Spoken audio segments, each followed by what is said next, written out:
Royal cues group में आपका स्वागत है। और हम लोग जो लूसेंट से बायोलॉजी पढ़ रहे हैं उसमें आज हम लोग का नेक्स्ट टॉपिक है मानव शरीर के तंत्र, यानी कि मानव शरीर के अंग के बारे में पढ़ रहे हैं, जिसमें आज हम लोग का फर्स्ट टॉपिक है पाचन तंत्र। चलिए शुरू करते हैं पाचन तंत्र के बारे में। पाचन तंत्र यानी कि किसे कहा जाता है? पाचन तंत्र यानी कि भोजन जहाँ पचने की क्रिया संभव होता है उसे पाचन तंत्र कहते हैं। और पाचन तंत्र जो है वो हमारे शरीर में 5 अवस्थाओं से गुजरता है। 5 अवस्थाओं से गुजरता है। सबसे पहले क्या होता है? अंतःग्रहण, जिसे इंजेशन कहा जाता है। दूसरा क्या होता है? पाचन होता है, जिसे डाइजेशन कहते हैं। और तीसरा अवशोषण, जिसे एब्जॉर्प्शन के नाम से जानते हैं। और चौथा स्वांगीकरण, जिसे हम एसिमिलेशन कहते हैं। ठीक। पांचवा क्या है? तो मल परित्याग, जिसे डिफेक्शन कहते हैं। ठीक। तो चलिए शुरू करते हैं। इसमें जो इंजेशन है, इंजेशन के बारे में शुरू करते हैं। इंजेशन मतलब होता है अंतःग्रहण, यानी कि भोजन को मुंह में लेना क्या कहा जाता है? इंजेशन कहा जाता है। यानी कि जो भोजन खाने के लिए भोजन को मुंह में लिया जाना, ये क्या कहलाता है? इंजेशन कहा जाता है, जिसे हम अंतःग्रहण के काम को अंतःग्रहण कहा जाता है। इसके बाद दूसरा इसमें भाग है पाचन। पाचन के क्रिया के बारे में, यानी कि मनुष्य में भोजन का पाचन कहाँ से शुरू होता है? तो मुंह से ही शुरू हो जाता है और छोटी आंत तक जारी रहता है। पाचन की क्रिया छोटी आंत तक जारी रहता है। ठीक। और जो मुंह में पाचन की क्रिया होता है वो किसके सहायता से होता है? तो लार ग्रंथि की सहायता से होता है। मुंह में जो लार टाइलिन स्रावित होता है उसके सहायता से होता है। ठीक। टाइलिन में जो होता है, यानी कि जो एंजाइम स्रावित होता है टाइलिन, उसमें उपस्थित रहता है। यानी कि जो मंड होता है वो किस में बदलता है? मंड को स्टार्च कहते हैं। स्टार्च को किस में? माल्टोज शर्करा में बदलता है। माल्टोज शर्करा में बदलने का काम करता है। ठीक। और इसके बाद भोजन में जो भी हानिकारक जीवाणु आ जाते हैं उसे नष्ट करने का भी काम करता है टाइलिन एंजाइम। ठीक। जिससे हम लार एंजाइम लार से स्रावित होता है। ठीक। इसके बाद दूसरा टॉपिक क्या है इसमें, यानी कि पाचन की क्रिया। इसके बाद भोजन पहुंचता है अमाशय में। अमाशय में जब भोजन पहुंचता है तो वहाँ 4 घंटे तक के लिए स्टॉक होता है। अमाशय में भोजन 4 घंटे के लिए स्टॉक होता है। और अमाशय में पहुंचने के बाद अमाशय में एक है पाइलोरिक ग्रंथि।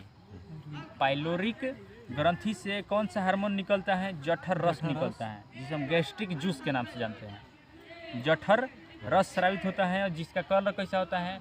हल्का पीला कलर का होता है। ठीक। और यह अम्लीय द्रव होता है।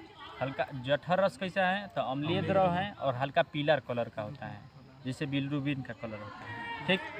अमाशय में एक ऑक्सीटिक कोशिका होता है। ऑक्सीटिक कोशिका से किसका स्रावण होता है? तो हाइड्रोक्लोरिक अम्ल का स्रावण होता है। HCl का स्रावण होता है। HCl का स्रावण होता है। जो भोजन करने के बाद, यानी कि लार के पचाने के बाद जो जीवाणु बच जाते हैं उसे मारने का काम कौन करता है? तो HCl करता है। जीवाणुओं को नष्ट कर देता है और एंजाइम की प्रक्रिया, यानी कि पाचन करने की प्रक्रिया को तेज करने का काम करता है HCl। ठीक। और यहाँ तक भोजन क्या हो जाता है?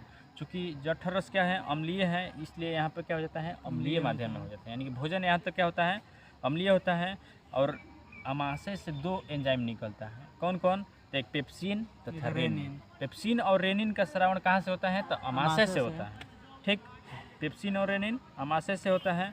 पेप्सिन क्या करता है? प्रोटीन को तोड़ के किस में बदलता है? तो पेप्टोन में बदलता है। प्रोटीन को तोड़ के पेप्टोन में बदलने का काम करता है। और रेनिन जो होता है दूध में घुली हुई प्रोटीन, दूध में घुली हुई प्रोटीन जिसका नाम क्या है? तो केसिनोजेन। केसिनोजेन को तोड़ के किस में बदलता है? तब कैल्शियम पैराकैसिनेट में बदलने का काम कौन करता है? तो रेनिन करता है। ठीक। इसके बाद भोजन पहुंचता है पक्वाशय, जिसे हम डियोडेनम के नाम से जानते हैं। अमाशय का जस्ट नीचे वाला भाग होता है डियोडेनम। ठीक। तो डियोडेनम में पहुंचने के बाद लीवर से पित्त रस का स्रावण होता है। लीवर से पित्त का स्रावण होता है। अच्छा, पित्त स्रावित होता है कहाँ से? लीवर से होता है, लेकिन पित्त जमा कहाँ से होता है? पित्ताशय में जमा होता है और पित्त यकृत से निकलता है, स्रावित होता है। ठीक। अब जब पित्त रस होता है, चूँकि क्षारीय होता है, तो यहाँ पे भोजन को किस में बदल देता है? तो क्षारीय प्रकृति में बदल देता है। ठीक। और यहाँ पर अग्नाशय से 3 रस निकलता है, यानी कि कौन कौन है? तो ट्रिप्सिन है, एमाइलेज है तथा लाइपेज एंजाइम का स्रावण होता है। यानी कि अमाशय से जो अग्नाशय से स्रावित होता है वो 3 एंजाइम स्रावित होता है, ट्रिप्सिन, एमाइलेज तथा लाइपेज स्रावित होता है। ठीक, जिसका काम क्या होता है तो देखते हैं इसका काम। यानी कि जब ट्रिप्सिन होता है प्रोटीन एवं पेप्टोन्स को किसमें बदल देता है? पॉलीपेप्टाइड्स में बदलता है। पॉलीपेप्टाइड्स तथा अमीनो अम्ल में बदलने का काम कौन करता है? तो ट्रिप्सिन एंजाइम करता है। ठीक, लेकिन जिसके बात कर रहे हैं हम एमाइलेज का काम क्या होखेला? तो एमाइलेज का मतलब मंड, जिसे हम स्टार्च कह देला, स्टार्च के घुलनशील शर्करा में बदलने के काम करला करला एमाइलेज एंजाइम करला। एमाइलेज का करला तो घुलनशील मंड यानी कि शर्करा को घुलनशील शर्करा में बदलने के काम करला। ठीक, नेक्स्ट है इसमें सुक्रोज, नेक्स्ट लाइपेज है। तो लाइपेज क्या करता है? तो इमल्सिफाइड वसाओं को ग्लिसरीन तथा फैटी एसिड में बदलने का काम करता है। ठीक, ग्लिसरीन तथा फैटी एसिड के बारे में बदलने का काम करता है। ठीक, इसके बाद छोटी आंत के बारे में हम लोग का नेक्स्ट क्लास में पढ़ेंगे। और ठीक, और इससे पहले कि हम लोग क्या क्या पढ़ लिए, तो पाचन तंत्र के बारे में हम लोग इसके बारे में जानकारी लिए, अमाशय के बारे में जानकारी लिए। ठीक, नेक्स्ट पार्ट हम लोग करेंगे। धन्यवाद।